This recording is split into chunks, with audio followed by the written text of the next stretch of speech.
trading is about knowing the field, foreseeing the opportunity,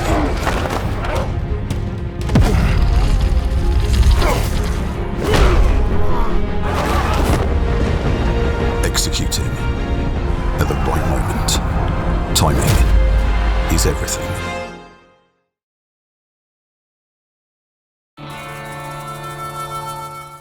Hello Dream Team, and a very warm welcome to this week's episode of The Good, The Bad and The Rugby in partnership with City Index, the leading provider of spread betting, CFD and FX trading. And rather like the great Phileas Fogg, our grand tour goes on. We are currently in Bath ahead of our penultimate show of our live tour.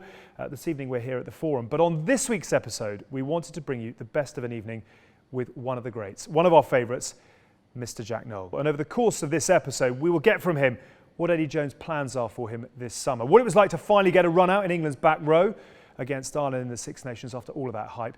And we also get a real sense of just how proud he is to be a son of Cornwall. It's an absolute ripper, as it always is with the great Chief. So sit back, enjoy the one, the only, Mr. Jack Nowell. We did have a guest backstage about 10 minutes ago. If he's still with us, that's going to be a minor miracle. Should we bring him out? I think so. Yeah, he'll get a proper cheer. You need to raise the roof for this one tonight, because this is a very, very special man in a part of the world where he is one of the true greats. So ladies and gents, would you please give it up for the one, the only, Mr. Jack Nowell in the building!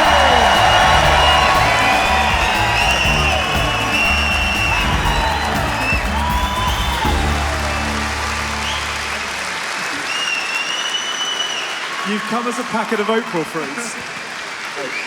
Have yourself a seat.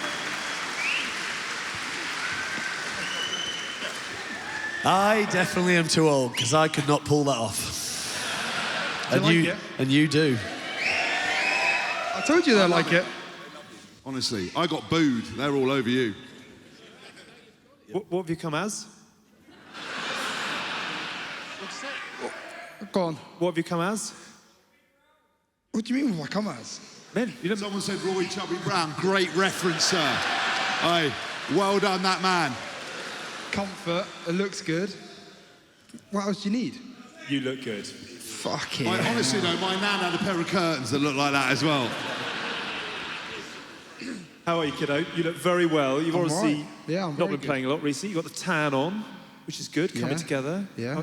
How is life? Very well, very well. Just injured, shock. But I'm towards the end of it now, so I'm doing all right. Recently married as well, ladies and gentlemen. Recently married.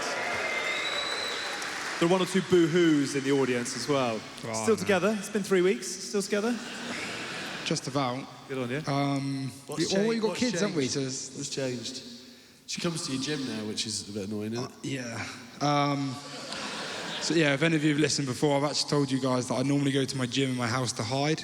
2 kids, 2 and 4 now, so there's no hiding anymore.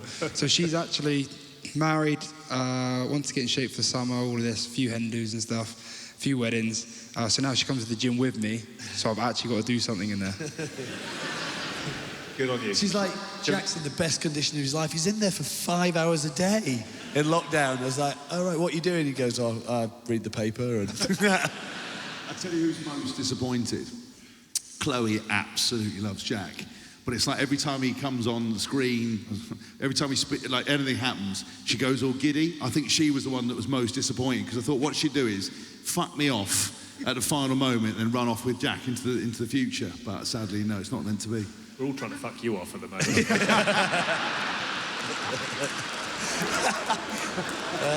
Teach me the magic of your ways, Chloe. Teach me the magic of your ways. Any good stories from the wedding? Any? No, there's normally fights down here at weddings, isn't there? Karen Dickey was behaved. Well, that's rare, isn't it? And he was. He actually was. I'm shocked. Was he best man? He was one of them. I couldn't decide. I had like 8 Did and they 9. do a joint speech? Was he any good? Or? No. Mate, the speech was at like 4 o'clock. He was already sleeping on the table at this stage. I think, ladies and gentlemen, we don't really appreciate like how Luke Dickey is obviously an incredible player, an absolute hero, but Dickey is one of those nightmares that has 4 or 5 beers and goes nuclear. You know the kind of person we're talking about, right? You probably know someone, if you look round and you can't see them, it's you. Do you know what I mean? Like that. You know that kind of person, right? We're just going to have one and suddenly they're in Peru at the end of the week, or they're calling you at 2 a.m. to get rid of a body. You know what I mean? Like, they're one of those nightmare people. Can you translate that, Jack? Can we get a translator for whatever the hell that was? That's like something out of Hot Fuzz where he takes the other copper. I don't know. I'll do it for my mum. Might have been Cornish, I'm not sure. If it was Cornish, I think I would have heard that. But you seem to, throughout your career, or certainly when we were playing together, you have to look after Dickie. You're like his nanny. It's really weird. I've looked after that guy since he was 4 years old, and I'm fucking done with it. Here we go. 18s, 20s, Australia, he went missing as well. Honestly, like you said, like we're not over-exaggerating this. He is the loosest guy I've ever met. Sounds like we should put him and Paul Wallace together. Dangerous. I wonder what would happen. Well, you tell the one where Wally went missing for 7 days. I did the Lions in 2013, and we went to Australia. For those that remember, the second test was in Melbourne. We flew the following morning to Sydney. Everyone broken, very, very hungover. Went out for, I think, like a sandwich. Everyone said, we're going to go back to the hotel in bed by 5:45, early night.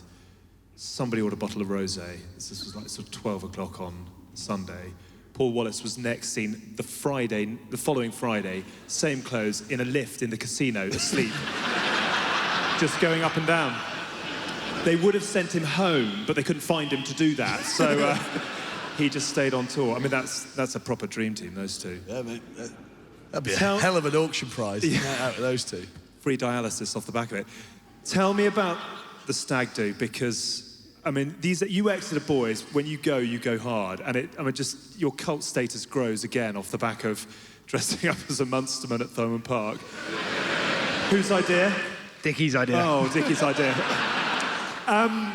Knowlesy, it's very good to have you along. Let's a quick sort of check in on you. You've had a lot of metal work taken out. Can you just quickly share with everyone how that?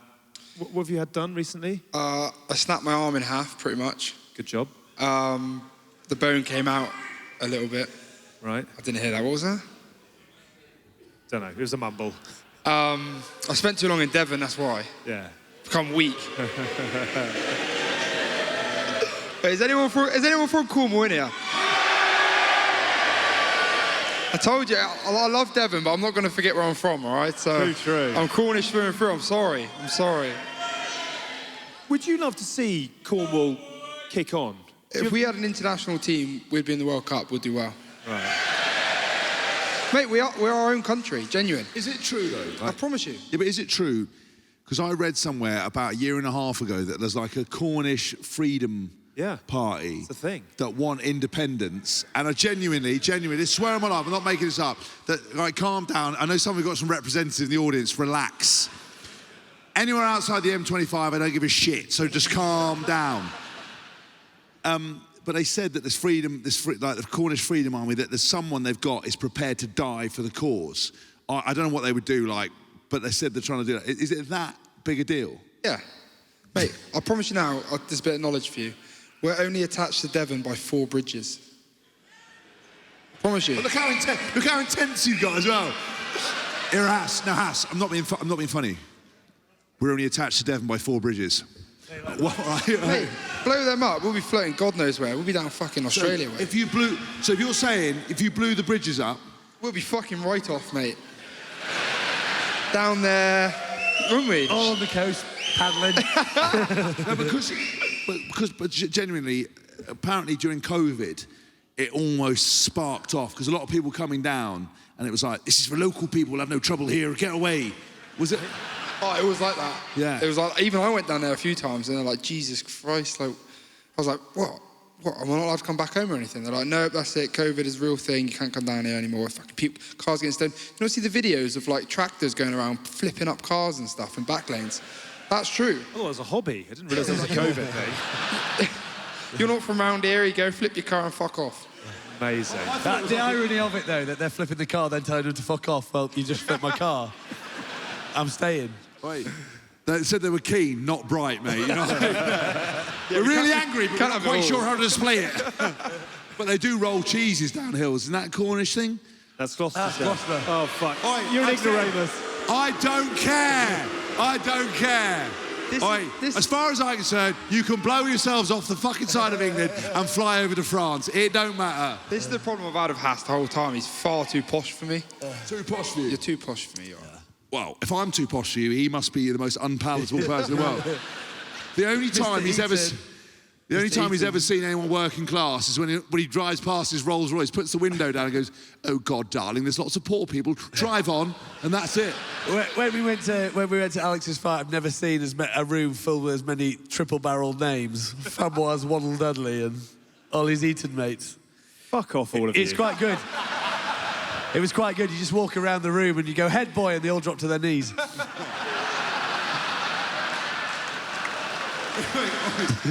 So, Knowlesy, your rugby career, how's that going right now? You were telling me earlier that you've had a whole lot of metal work literally pulled out of your arm without anaesthetic. This is injury number... Let's focus on I the don't know how many positives, yeah? injuries there are. It's my 11th operation. It's your 11th operation. Yeah. What did they do to you a couple of weeks ago? I snapped my arm and I dislocated it, so they snapped it back in for me and pretty much put 3 screws down through my arm. Right. And I left them. Right. And I woke up and I was like, what the hell's going on here? Don't worry about them. We'll pull them out in like 4 or 5 weeks. We'll see you then. And off I went. Okay. And literally like that. Were they out the arm? Yeah. Yeah, I had something like that. It was the worst on my elbow. experience And then they getting just pulled get out. a pair of pliers and pull them, don't they? Yeah, so I went to the hospital to get them pulled out and I was like, oh, they're probably going to put me under. I've actually really liked being put under now. Genuine. Obviously, it's the best sleep I've had, obviously, with 2 kids now, but I've gotten so used to it. I sound like probably a bit of a junkie, but I love that feeling when it goes in your hand and goes up your arm, and then you feel it in your shoulder, and then I'm like, here we go, come on. And then they wake me up, and I'm like, no, 20 more. Do you ever try and beat the count? They said it'll be in 10 seconds. I'm going to stay awake. 10, 9. I don't even try anymore. I just embrace it. I love how you said, I don't want to sound like a junkie. That's why there are junkies, because it is that good. Oh, I love that. Silver lining. Operation, there we go. There are safer ways to get away from the kid than fucking yourself up. Just to get up. I'm running out of ideas, mate. So what we're figuring out, you love family time. I go hide in the gym, I go hide in my hyperbaric chamber, and I'll go break my arm just to get a good night's And sleep. you're a potential heroin addict, so really, we're all revealing the good truth here. Where did you hide for most of today? Underwater. Right. 10 What meters were you underwater doing? today. I went scallop diving. I love that. He went bollock diving, but completely different. It's an Eton game, you wouldn't understand. What percentage of your life do you spend, or would you like to spend in the water? Majority of it. Really? Yeah. I mean, are I you go a there as man much of the as I can. sea? Yeah, I love it. And I get my girls in there now as well, but as much time in the water as I can. It's good I love for it. you. Do you travel to surf or not, or did you just surf? I travel to Cornwall. Okay. But you're not No, I don't. complete crazy surfer that you'll chase waves? No, I normally just go back home. There's a couple of places North Devon I'll go to, but I ain't got time to scratch my ass, let alone go to Morocco or anything. I love that. Imagine that. That'd be your ultimate hiding. Sorry, babe, I'm going to pop away for 3 days now. I'm going to go for surfing in Morocco or something. She'd come with you based on her getting in the gym. Isn't it a bit weird that your old man's been trying to get you onto the old family business for the fishing and you won't do it, yet you'll fucking spend the rest of the time in the sea, you just won't do it on a boat? Saying that, me and the old man are going to buy a boat. Oh, yeah. Genuine. Little 2-man boat, yeah. Nice. And do what with it? Just buy it and look at it. Amazing. Joey from Friends, just sit on it and drink beer. Couple of crab pots, lobster pots, go out in the morning, live off the land and all that sort of stuff. I love that.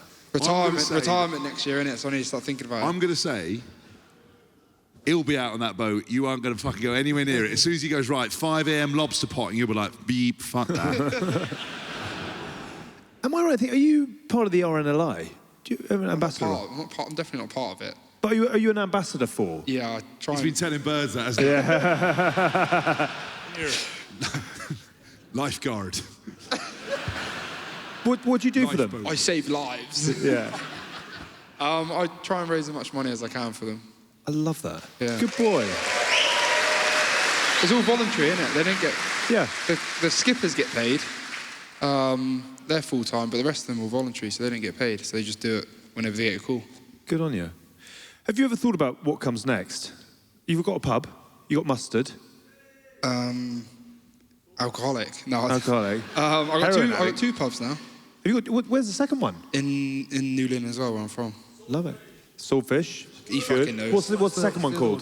The Swordfish and the Dolphin. But Dolphin's more of a restaurant. It's more upper class for like. Hello. I'll be there. Table for two. Yeah. As upper class as it gets down there. But then a swordfish is just pure alcohol, nothing else. Love it. Spit and sawdust. Yeah. But have you generally got something you'd like to do when you hang up your boots? Crabbing with his dad. No, Or not? I'm definitely going to move back home. That's as far as I've got so far. Okay. Blow the bridges up and that's it. Join the party, lead the revolution. Put an outboard motor on Cornwall and motor away. Have you... I mean, are you enjoying your rugby at the moment? I am. I know. Yeah, I am. Like, it's frustrating getting injured all the time, but all jokes aside, but every single time I do get injured, it makes me want to get back and play again. Yeah. You know what it's like when you do fucking... Well, you've never done it, but seasons and seasons on end. What, you're like me? You're like me, I'm just saying. We both put our body on the line all the time. Pardon? We put our body on the line, don't we? So Sorry, what's happened is you've come on my show and you've got very comfortable. I fucking did back-to-back. I did Stade Francais, fucking Japan, Fucking hell, Highlanders, and back to Wasps in one season. I'm an absolute journeyman, sir. If anyone can get... Yeah, but Not when, like you. Can you get your violins broken out nail. fast, please? yeah, but when you're on the bench, it's all right. I've tackled... Mate, if I played 10 minutes a game, I'd be the same. That is the top of off right there. Pull the pants back up, thank you. No, I do still love it. Whilst it's a short career, so I'm trying to make the most of it. It's a short career, but actually you've now done... When did you make your England debut? 2014? 12? 13? Dunno. 14. So you've done 8-9 years of it. Yeah, I was 19. 14, yeah. 14. What do you remember at the very beginning of your career? I mean, was it... Were you, What, as did in you my live, first cap? As in, did you live the I dropped dream? the fucking ball, didn't I? What did you do? Dropped the ball.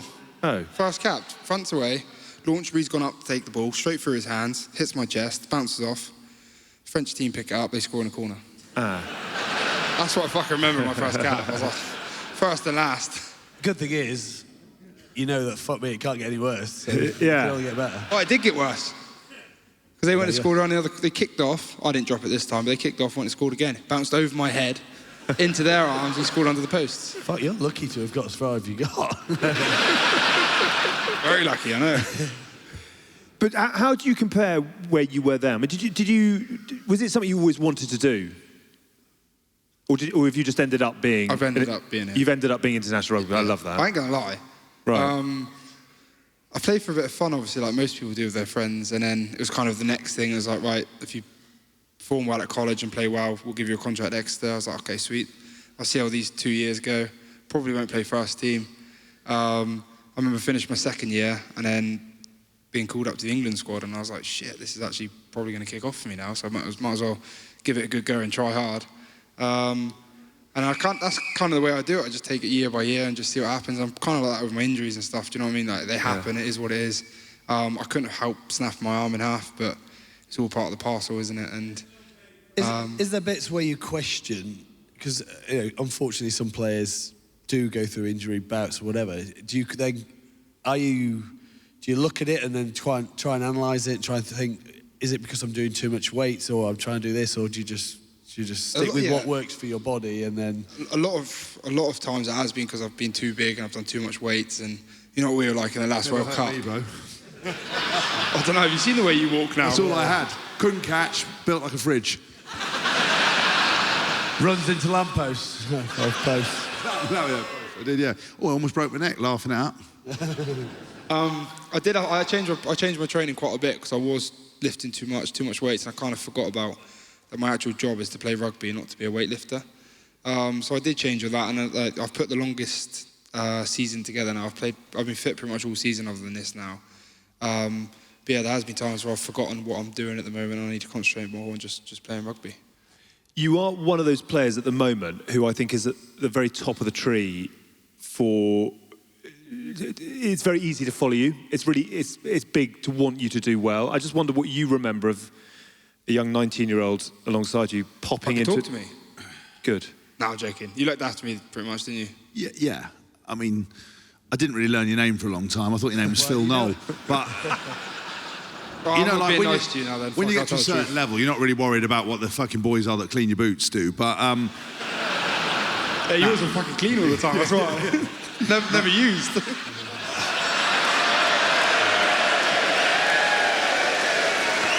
Tell you what, I haven't seen Hask on the ropes like this on this tour so far. I was trying to be nice to you, saying you looked after me, and then you just told everyone you thought my name was Phil Knoll. That's how it works. But don't I'm gonna be true. Don't lie to make friends. We all know that I played a fuck ton. How many, sir? 77 times, cheeky devil. Don't worry about it. What, and for the Lions? Yes, madam. I really shouldn't go on about it. That was token as well, though, wasn't it? I didn't make, yeah.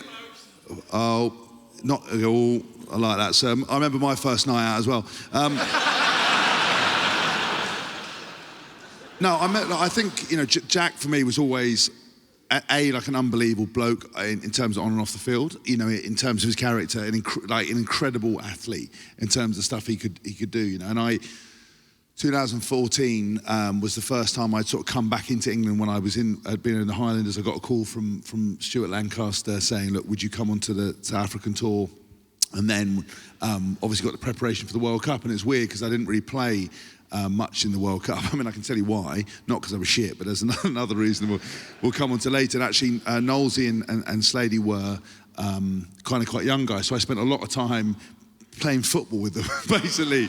That was all I achieved in 2015. I mean, I've got, you know, hands like feet and feet like hands, but actually by the end of the trip, we were pretty good. Well, you could kick the ball straight at the end of the trip. I could kick the ball straight, yeah. And my foot didn't come off with it. Yeah. But, you know, it was weird because obviously that was the first kind of experience of a World Cup for him, and we were sort of doing this kind of, it ended up becoming, you know, the starting team and the rest of us, and we would spend hours doing extra fitness, training, and it was kind of got that bond really. And I think I'd had 50 odd caps at the time, so I was kind of quite more of a senior guy, and these guys were great. I'd never had so much fun.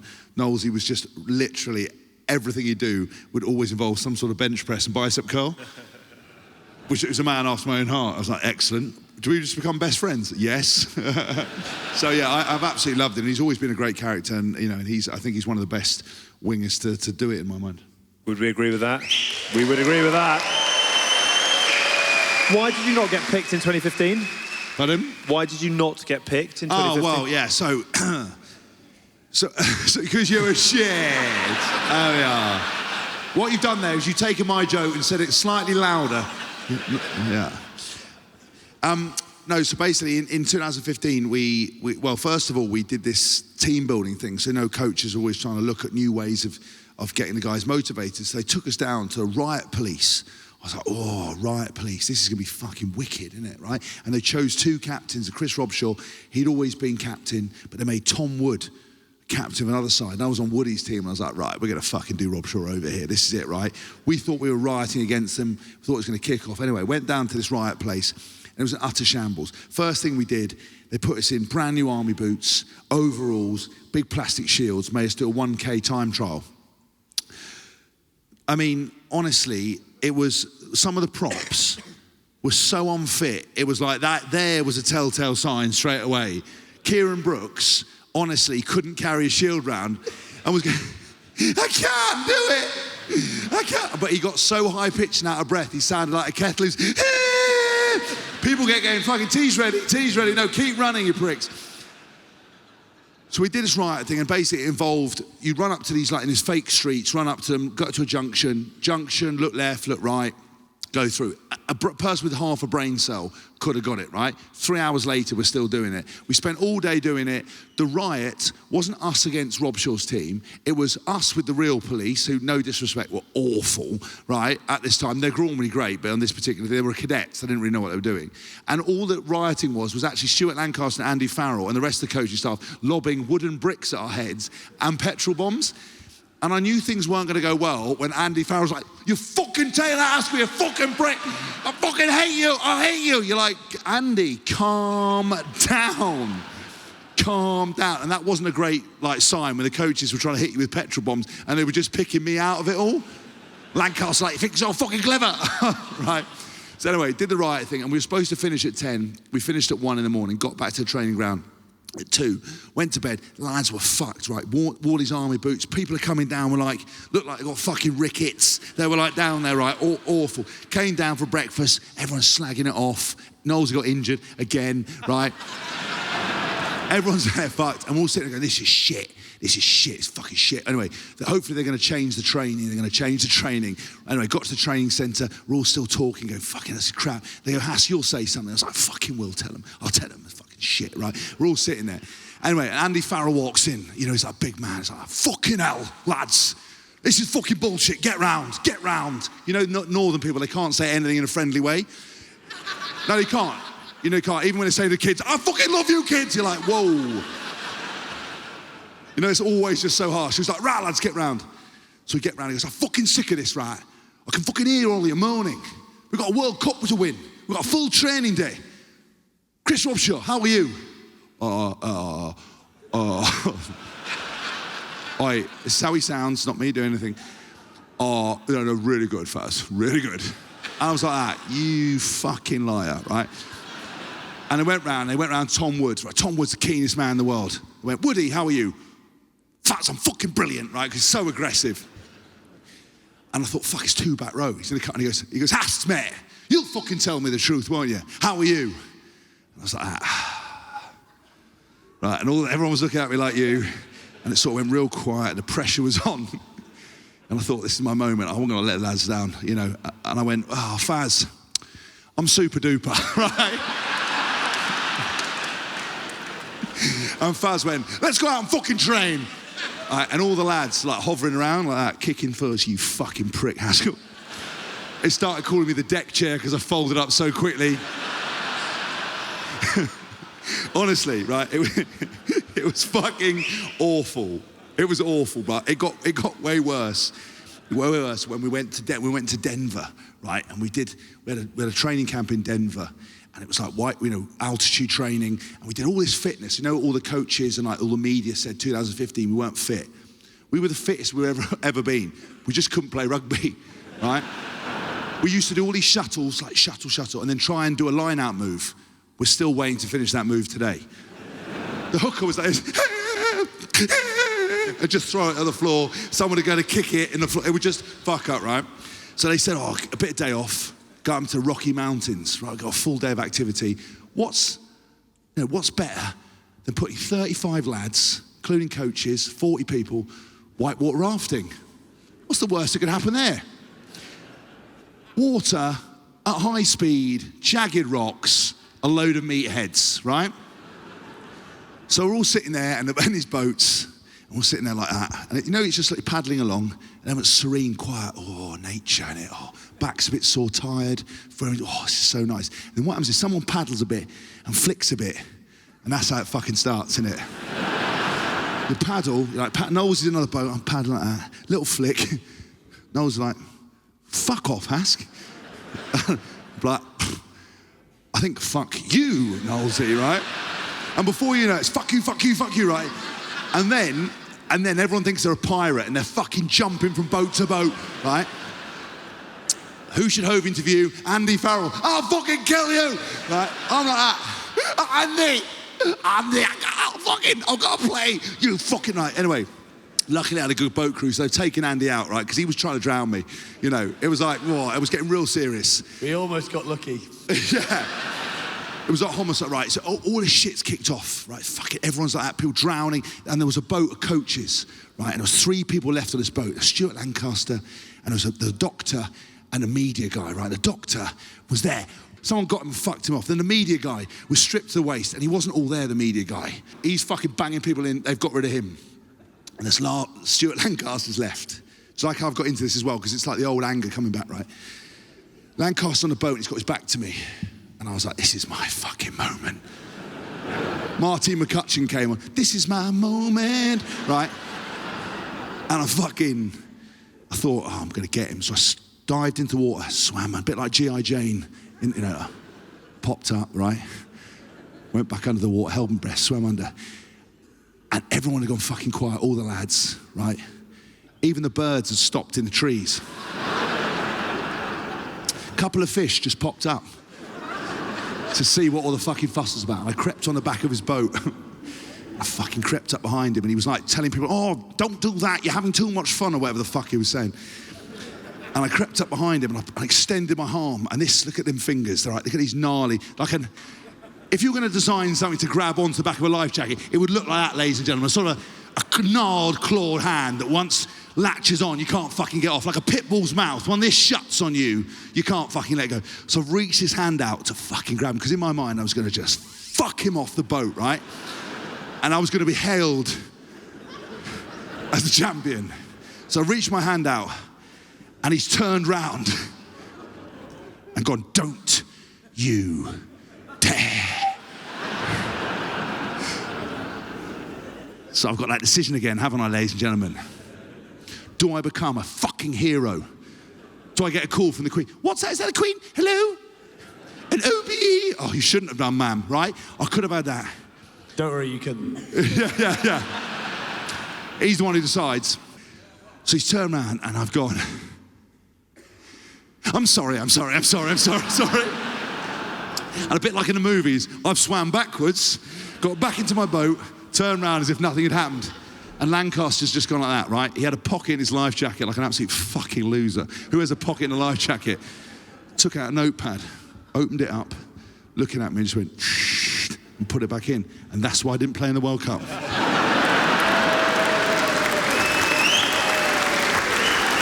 What could have been on so many levels. It is always funny that coaches always think they can revolutionise it. And how many times we've been to military camps, and they always think that that's really good, so let's just flog you all. But we're not in the army. No, but it'll be really good for you.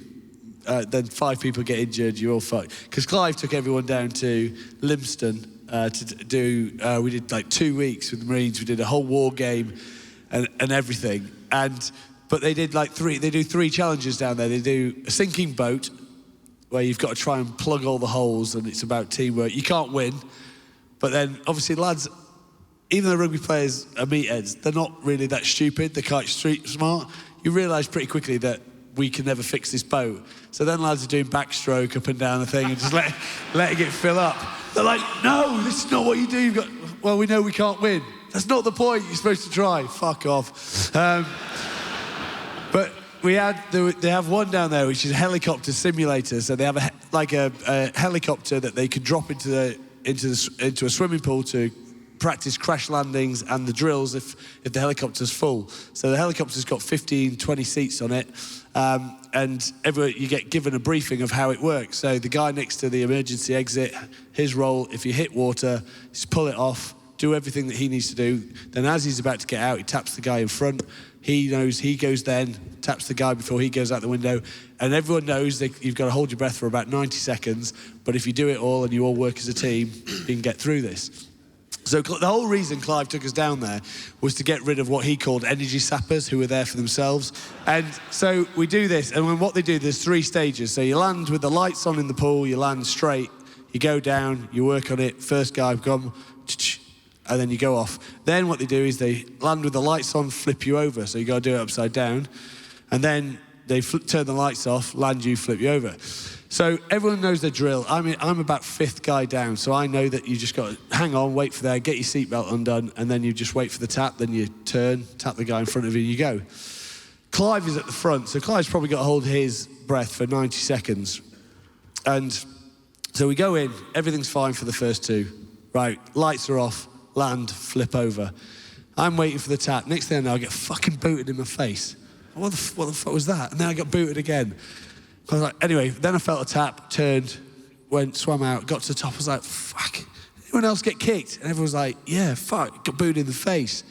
And then this guy comes up who's underneath, and he's got the infrared camera, and he's filmed it all. And he's like, lads, you need to come and see this. So he's taken us into the room with no coaches.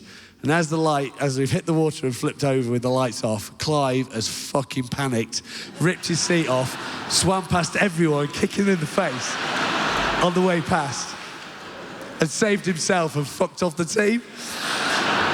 And the guys in the room going, lads, he's told us that he brought it down here to find out who's not the ultimate team man. I think you got to fuck him off.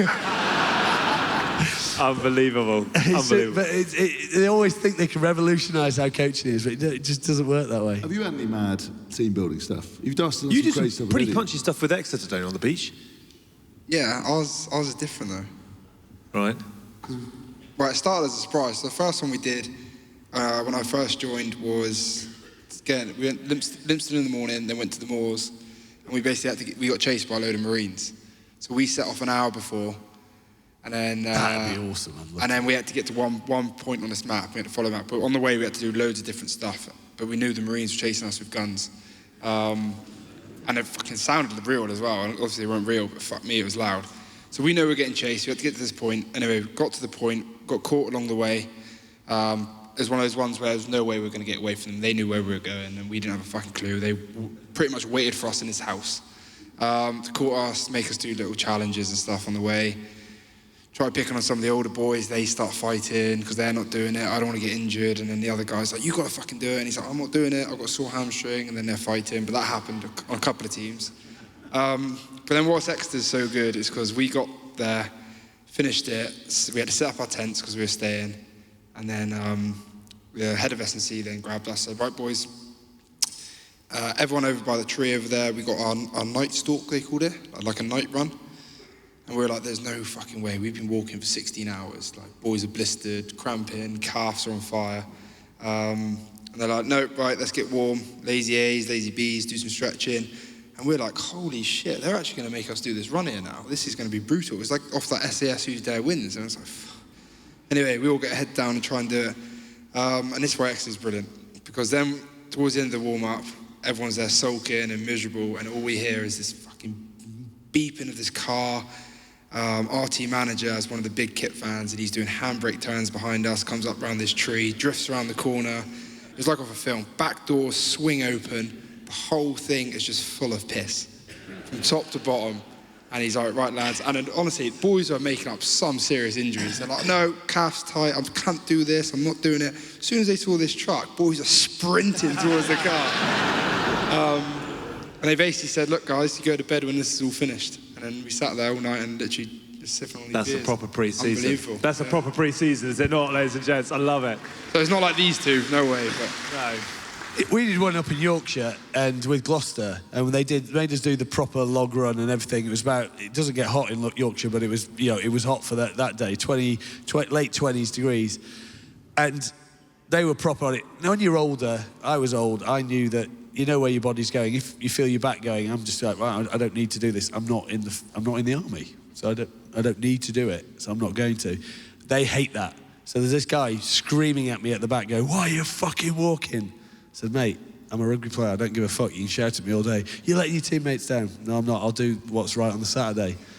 He fucking hates that. He's literally spraying on me in my face. Shane Monaghan, who played for Gloucester, like a great winger, Irish guy, and he has gone to the well, right? He's got, literally, they're all going, he's raving about him. "This is a guy you want, follow him." Collapses. In hospital for 3 weeks, where exhaustion, heat exposure. Doesn't play for 6 months. And I'm like, that is why I was walking, fella. Because he doesn't play for 6 months. So yeah, it's just, it's madness what goes through. They go, coaches go, "Oh, this is such a good idea." No, it's not. We're not. No, it's not.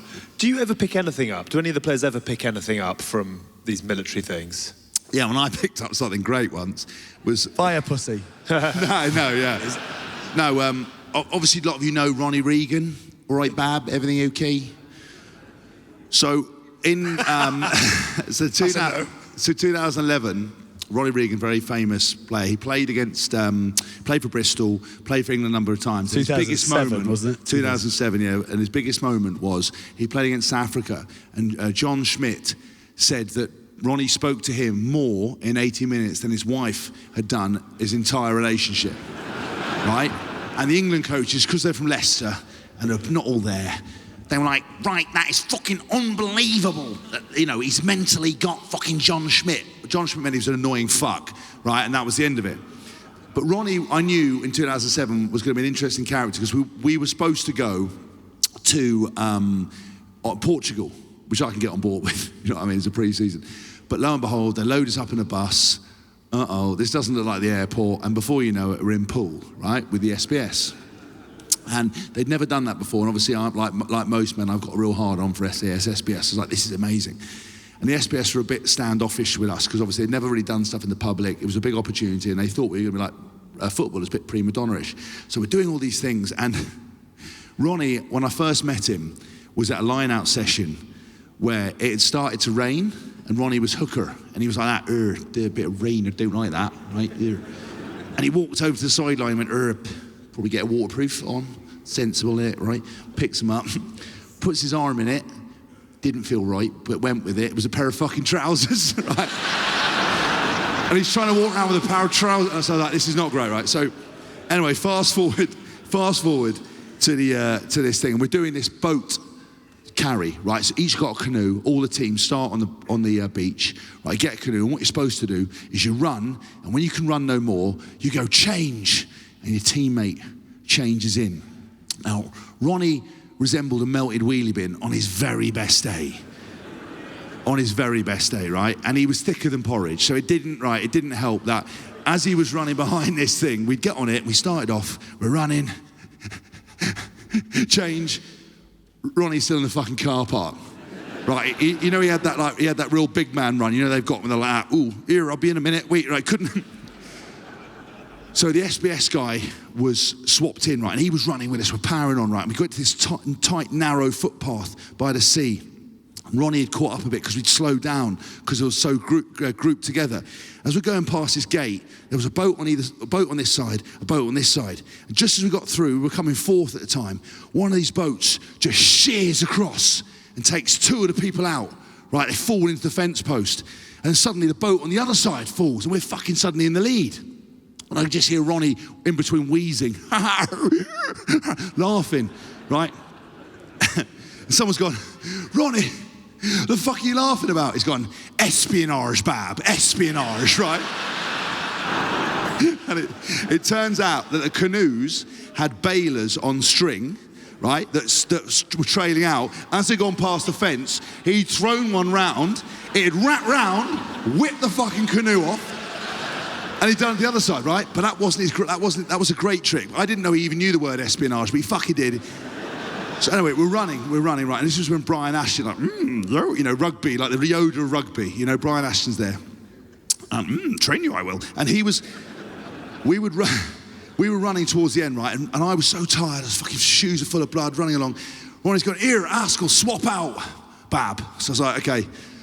So I swapped out, and then we ran over the finish line, and everyone fell to the floor. And Brian Ashton was like, Ronnie, no, he didn't say that. He went, Ronnie, that's unbelievable work from a front row. That's incredible you finished with the team, right? And he went, Mr. Haskell, you're going to have to do better than that. And I was like, you fucker. And Ronnie just looked up and went, espionage, Bab. One of the greats, Ronnie Regan. I want to ask you, so you're back in a couple of weeks. Are you coming back as a winger or a flanker? I don't know. 10, centre? Centre. I'll go back on the wing for a bit, see how it goes. Yeah. Are you looking forward to getting back and having a proper, because you are in unbelievable form, and I think everybody who's here tonight is so desperate to see you back doing what you do best. I love it down here. You've had the best support of the tour we've had. Do you feel energised and ready to go again? Are you going to get a game in before the end of the season? Do you want to go to Australia? I feel still a little bit hungover from the last couple of weeks. Okay. Take your time with that. I will. Well, I've not drunk since August, and then next minute, boom, 3-day bender, wedding and all this, so I'm still a bit tender. But isn't it a mandatory 3-day bender every time you go? It has to be 3. Yeah, it's got to be 3. It's a sensible number, that, isn't it? But I want to be fit for Quins, last game of the season. See what happens. Hopefully we get through to another semi-final, but odds are stacked against us at the moment. But yeah, then I hope to go down to Australia. Do you watch much rugby when you're injured and coming back? So you don't. Painter knows that. Yep. We've had this battle on stage before, which is why we're not talking a lot about rugby. Okay. But I want to ask you about your ambition. I'm surprised you invite me back down here. You surprised what? I'm surprised you invite me back each time. I love having you back, because isn't he one of the greats of the modern game, ladies and gents? That's why we have him back every time. You're a top boy. I want to know what you want to achieve, though, in, what do you got, 3, 4, 5 years? If you're lucky. 3, 4. 29 now. I'm going to stay fit now. No, I've done it this season. I can do it again. I want to go to another World Cup for England. Obviously, I want to get Exeter back to where we have been over the last couple of years. And is that a tweaking thing? Is that a searching for something? I think we've had a few tough conversations towards the end of this season now. I think no matter what happens, whether we get to a final, whether we don't, I think we've sorted out a lot of our issues from what's happened the last couple of years. Like, don't get me wrong, for Exeter at the moment, we're gutted that we're finishing 5th, if we finish 5th. Like, that's a bad result for us. We want to be in semi-finals and finals. So, you know, a lot of other teams in the Premiership have a lot more issues than what we've got. But for us, this is probably the worst thing that could have happened. So I think next year sounds pretty exciting, what we're going to do at the club. So hopefully next year is going to be, you know, a bit of an exciting one, because we have let ourselves down this year. I know it doesn't sound, I'm going to say, is it been a good thing? Because obviously this could be, I'm not going to say definite, that the first time in 6 years you haven't been in knockout phases going into a final of some description. Has it allowed you to, because we talked to you in the backstage, you said maybe we've papered over cracks because we've been winning stuff. Has this really allowed you to, as a team, look at things in a different way? Maybe you said we haven't changed training in 10 years. Has it been actually where you can go to Baxter and say, I love that we all call him Baxter, go to Baxter and say, look, we need to change these few things. It probably hasn't been working. Yeah, we've done that. Obviously, they fired Julian Salvi, defensive coach, didn't they, which was pretty ruthless, but that's kind of the nature of the game. But we said to him, like, because I promise you, we've not changed our training in probably the last 10 years. And, you know, it has worked for us. Like you said, you've been in 6 finals in a row, but so many other teams now are doing so much more things and so much better things. And it just shows that we can't keep where we're at, because other teams are going to overtake us. So, yeah, we like I said, we had a few tough conversations with Rob. Who was brave enough to say that? Dickie, no way. Dickie needs about 10 beers to be able to do that. I did. Did you? Yeah. I came back from Six Nations and I was like, how can we not be enjoying this? But it's true, because I kind of felt a little bit like it as well. And partly because we were losing games, but 2, we definitely could freshen up our training and stuff. So he slept on it. So I told him one night, he slept on it, came back the next morning and was like, yep, you're right. Next year we're going to do a few things about it. So we've got a lot more things planned. Pre-season trip's going to be good again. Over the last, obviously COVID came and stuff like that, but over the last few years we've always done a pre-season trip to like a hard warm weather training trip to like Benidorm or Magaluf. Or training trip. Oh yeah, training, mate. What exactly are you training in Benidorm? Training, rugby boots. There's some good pictures in Ibiza. Ocean Beach had a good pitch as well. But we haven't done that over the last couple of years, and little trips like that help the team a lot, like unbelievably a lot. Because it seems that one of the key things about Exeter is just how well you do get on and how much you enjoy it. Like, I'd say your sort of secret is you enjoy it, you've always got a smile on your face, and you're very relaxed. And obviously, you kind of said that with the injuries. Would that be fair to say? Yeah, and I think that's exactly what we've lost over the last couple of years. The reason why we're at now is because that side of it went. And there was loads of little things that happened with it. Like I said, the pre-season trips. We used to care a lot about the families and stuff like that, and that kind of slipped away. But that's because we are in these big finals and there's stuff more important. But that's what we're going to get back to next year, to hopefully get the boys to enjoy it a bit more. Has Eddie been in touch? How are you getting on? Yeah, I met with him last week, yeah. Oh, yeah? Bet you haven't told him that his ideas are shit. Definitely not, no. I met Eddie in the new Exeter hotel, actually. It was quite cool. I walked into the new lobby and he was sat there, assistant over there, accountant over there, whoever it was, and he was sat over there in his, I don't even know who was with him, or Eden Park, whatever, collar up, sat there in the corner, and I was like the Godfather. I was like, right, Eddie? Straight out the gym, sweating, but no, yeah, I caught up with him last week. He's always on good form. Yeah. What did he say? Get back, we need you, we want you. Just said, yeah, make sure you're fit and you'll come to Australia. This hybrid thing, is that a thing that's grown off the back? Can you talk us through playing flanker? Did you actually enjoy it? I loved it. I wanted to play really? Flanker, yeah. All those years ago when so this is how it actually started. I went to bed one night, nothing, woke up next, and didn't realise Eddie was doing media and stuff. Woke up the next morning, my phone went absolutely mental. And I was like, what the hell is going on here? And obviously woke up, read it, and Eddie said that I was picked as a 7 for this tournament. And I was like, fucking hell, what? Couldn't find any good ones at the time, could he? Yeah, I know. A few of the boys, they got a bit weird. Is that why you stopped talking to me for that camp? Yeah, it was, yeah. It was. Thought it might. And I went down to Eddie and I was buzzing. I was like, oh, Eddie, you're actually like am I going to cover 7 and stuff? Like, what do you think? And he was like, nah, mate, I'm just fucking with him. He is amazing, isn't he, at playing that game? I mean, look, What did he do on your first? Yeah, he did me over in a similar way. So we played. We're playing against Scotland, first game, right? Eddie Jones we've had a meeting. We're in the change rooms for the first training session. Eddie's come in and he's gone to Jonathan Josie. He's gone, JJ, mate, why'd you always pass the ball end over end, rugby league style? And JJ went, this is how he sounds, my hands get a bit cold in Bath. So I need to wear, I have to pass the ball end over end because I can't grip it. And Eddie goes, no, mate, we don't want any of that shit. I'll buy you a pair of gloves, right? And obviously, I was probably there like chatting to the lads, like, yeah, anyway, fucking couple of birds. And Eddie'd see me, and he goes, Hess, mate, I've seen you try and fucking catch. I'm going to get you a pair of gloves too. And I went, no, Eddie, you don't. He goes, no, mate, big foam ones, right? So, to say the lads jumped on this, and I'm like, right? And they started getting into me, right, during training sessions. If I dropped a ball, they started calling me Teflon, non-stick.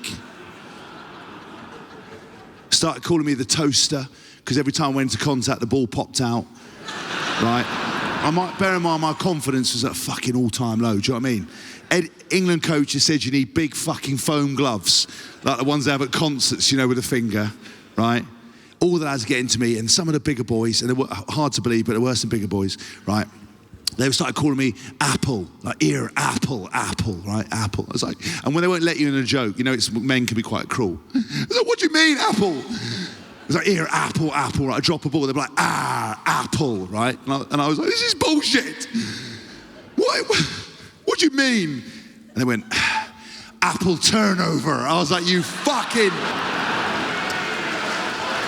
So, we then played against Scotland, went down there. They honestly thought they were going to beat us. They were gash again. And we beat them, right? And Danny Kerr came on and gave me one of his very best passes, which I picked off my feet, right? So on the Monday morning review, we're all sitting there, winning, right? We've won, they're fucking all great, Eddie's playing the tape, and there's a video clip of me catching the ball, and I went, whoa, Eddie Chief. Didn't call him Chief. Eddie, Sir, Mr. Jones, Sir, Jones of Sir, whatever, Mr. Sir. Stop that, rewind, right? And there I was, catching the fucking ball, right? And Eddie goes, okay, mate, hey, it's fair enough, mate. We've got video evidence, you can catch, right? So lads, stop fucking giving him shit, all right? His confidence is shot to pieces. Hask can catch, leave him alone, right? And he's walked out the meeting, giving me the thumbs up. He's walked in, and there's a press conference, right, for Italy. Mauro Itoje's going to make his debut. Eddie Jones, who slagged off the England team 2015. He's won the first game with the Six Nations, 2016 Six Nations. All the media's there. This many people are there. And he walks up to the mic. No one said anything. He goes, hello, ladies and gentlemen of the world's media. I'd like to clear up a vicious rumour that's been going round. No one's asked him anything. Vicious rumours been going round that James Haskell's got bad hands. That's simply not true. He's got fucking terrible hands. And the world's media, the people they wrote it, like Eddie Jones scathing of James Haskell, and the media who like me, not many of them, were like, Eddie Jones made you a joke. And I had no idea about this, right? My phone's buzzing, and I saw Eddie in the corridor, and he goes, enjoy the media, mate. See you later. He don't give a fucking shit. And he loved it. He was like, yeah, unlucky, son. I love it. You obviously, 2016, man of the series down to Australia. Is there what sort of levels of hope should England fans have this summer? High hope. Got to. Yeah. Yeah, you got to go. Do you down feel with England that it's there, it just needs a tweak, or do you feel you're searching for something in a much bigger scale? No, I think it is nearly there. Like, we are literally minimal amount of effort there. Like, the effort's there and stuff. It's just something didn't quite click in the Six Nations. Obviously started badly against Scotland. Glimpse of it during the team. The Scottish fan there, Jesus Christ. You lost down here? How was Dickie after the Scotland game? Did everyone just get round him? Oh, he got some shit. And there were some great memes out there being played. The volleyball was my favourite one. volleyball. Everyone was like almost pussyfooting around it. Didn't want to say anything. He was obviously quite down after. I found it hilarious. I was sat on the bench and it was almost like slow motion for me because I looked across and saw it and he is literally in. I don't even know he jumped that high, but he is in the air and I don't know what was going through his mind. All the boys behind me are like, "Oh no, Dickie, what's happened?" I'm just like, "What has he done there?" Off he comes, and it was the way he landed as well. I thought he broke his back, which is pretty bad, but again, quite funny. But the memes, the volleyball one, the basketball ones are brilliant. I've got them all saved on my phone as well. And like, It was a Top Gun one, wasn't it? It Yeah. was so good. But I was like, I kept rewinding it and watching it going, he could have done anything. Anything. Apart from that. Yeah. Anything. He could have done anything. He should have left it. The guy wasn't even going to catch Yeah, it. he was nowhere near it. But yeah, Dickie ain't the smartest. So he got up after and went, "Is that a rule? Is it?" I was like, "Oh, yeah, obviously." We just lost us the fucking game, mate. Great acting though, straight into injury mode. He knew, he fucking knew, straight into injury mode. But no, I think we'll get there. It'll be an exciting one. Like the Australian tour is always a class one. And then you find like a certain sort of energy when you're down there. Like Eddie made it amazing for us last time, didn't he? So I think this one's going to be good. Which is great to hear. And you personally, obviously, chapters still to write. You've had some amazing stories in your career, and it's been a real sort of treat to watch you do what you do. From that Exeter win, bust down, back up the following, 6 hours later for the Lions. Yeah, that was ridiculous. Right. Does that remain one of the highlights? Yeah, definitely. Just because the way it happened, like obviously we won it. It was the first time we've ever done anything like that after being in the champ so many years ago. And then obviously knowing I was going on this Lions tour the day after, but thinking I wasn't going to be able to celebrate with the lads, like, because if it wasn't for those lads, like, I wouldn't have gone on tours or anything. So yeah, getting there, last minute decision, right, fuck it, I'm not going to stay in the hotel, I'm going to go back to Exeter. We had one hell of a night, and then rocking up at like 5:30 in the morning, whatever, and my partner nudging me in bed saying, "Jack, the taxi's outside, it's quarter to 6, you literally got to go." I was like, "Oh, fuck." So straight back up the motorway, straight into the hotel. First person I see, Warren Gatland. Never met him before. Looked at him, and you know when you've got to try and act sober? Like, right, okay, here we go. My eyes were pointing everywhere. It's like, "Hello, Mr. Gatland, how you doing?" Didn't even say anything to him, went, "Bed, go." It's like parent. So he sent me to bed for 4 hours. Everyone tried their kitten downstairs, and then I woke up, came downstairs, and I was a bit more sober. And then we flew to New Zealand, so it was, mental. Amazing. I mean, that gets a round of applause, actually, because that's one of the great celebrations. If you've listened to our pod before, you will know that we are desperately campaigning for characters in the game, and the sport needs big personalities more than ever, and therefore how much should Rugby treasure the man that we've had alongside tonight? Yeah, I mean, look, I think people really like characters, but they also like characters who back it up, who do it in a play it in an exciting way. And I think there's no other winger in England, certainly not the England squad or in the Premiership, who plays like Jack does. He's an absolute dreamboat as well. He's got more tattoos than a prison, and he's got a lot of skill, and obviously it's a shame when injury holds him back. For me, he's been one of the best characters of the game. I absolutely love him. I think the fact that he does what he does, has a character, is unapologetically happy and enjoys what he does, and he's like the heartbeat of Exeter. And I think from other teams, you look at what the guys have done down here, and it's so special. And I think again, it's not interactive. But I think it's amazing. I hope he can stay fit, because I think he saw what he could do in the World Cup. We saw what he's done for England so many times before, and he's utterly amazing, and we just want to see much more of him. Amen to that. Amen to that. Final word to you. How good have this lot been? I definitely agree. You're number one so far on that. We're 8 in. Number one. No, I love. I've got a few. I know it's not as far south as Cornwall, but I've got a few mates who live in Devon and make journeys down here. I love it down here. I love the way they live their life. I think it's brilliant, and they've been so interactive. Hask will probably say you've been a bit too much interactive. That's because he lives his life behind a velvet rope. We're now going to go to a nightclub and watch him put in a USB stick and press play.